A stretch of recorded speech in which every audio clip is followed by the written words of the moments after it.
My name is Joseph. I have two questions to ask.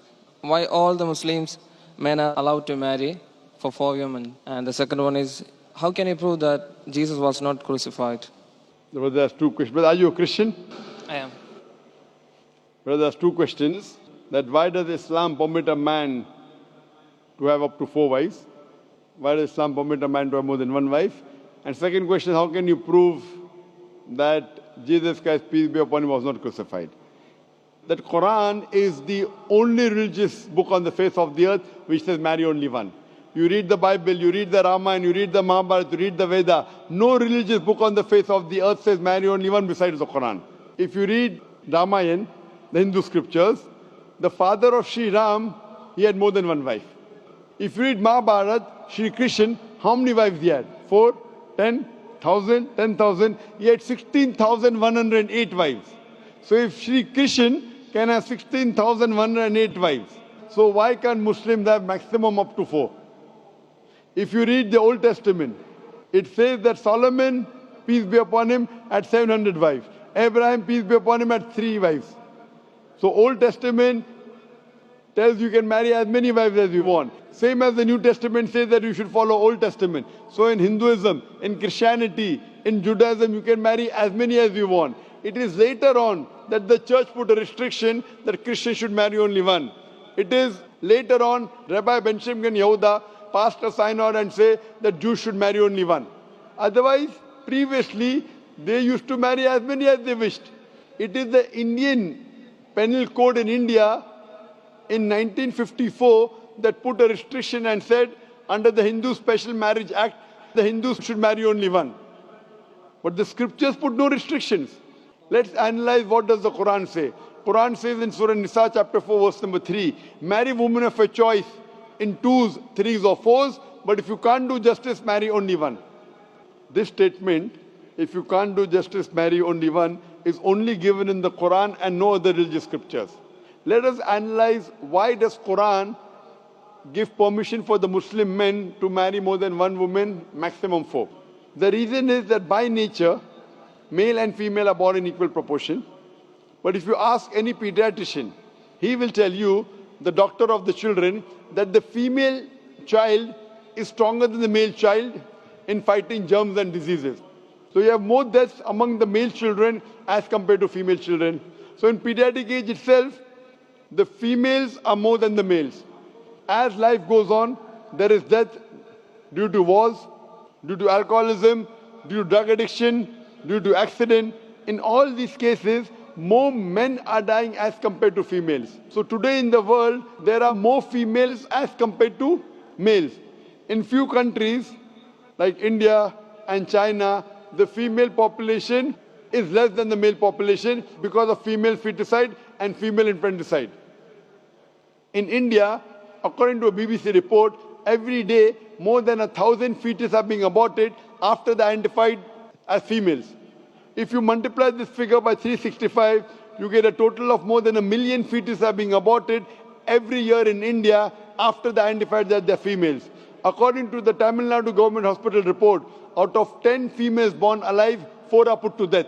If you stop this evil practice of female feticide and female infanticide in India, even in India, the female population will become more than the male population. Even in China, if you stop this evil practice, the female population will become more than the male population. Today, if you analyze, in USA alone, there are 4.7 million females more than males. In UK alone, there are 1.2 million females more than males. In Germany alone, there are 1.6 million females more than males. In Russia alone, there are 10.6 million females more than males. And God alone knows that how many females are more than males throughout the world. If I agree with you that one man should only marry one woman, and suppose your sister happens to live in America, or suppose my sister happens to live in USA, and the market is saturated, every man has found a wife for himself, yet there will be 4.7 million females who will not find life partner. And if your sister happens to be one of them, or if my sister happens to be one of the 4.7 million females who have not found a life partner for themselves, the only option for them is that she either marries a man who already has a wife, or becomes public property. Public property, such a harsh word. It is the most sophisticated word I can use. I cannot use a better word. You know, in America, today the statistics tell us, on average, a man has 8 different sexual partners before he settles down with one. Having mistresses in US is very common. 5, 10, 20, 30, no problem. Having more than one legal wife, it doesn't go down their throat. When a woman is a mistress, she doesn't get her rights. She is dishonored. She is not treated well. In Islam, when a woman becomes the second wife, she gets the honor, she gets the right, she's treated well. Any modest woman, if you ask her, that would you prefer being a second wife of a man who's already married or become public property, they would opt for the first. So Islam has given permission for some men to have more than one wife to protect the modesty of the woman. Coming to your second question. Is it allowed for ladies to marry 4 men? Brother, you're asking counter question, the time is limited. You asked 2 questions, now you're asking a 3rd question. Are you convinced with the first answer? I'm convinced with the first one. MashaAllah, so you're convinced, okay.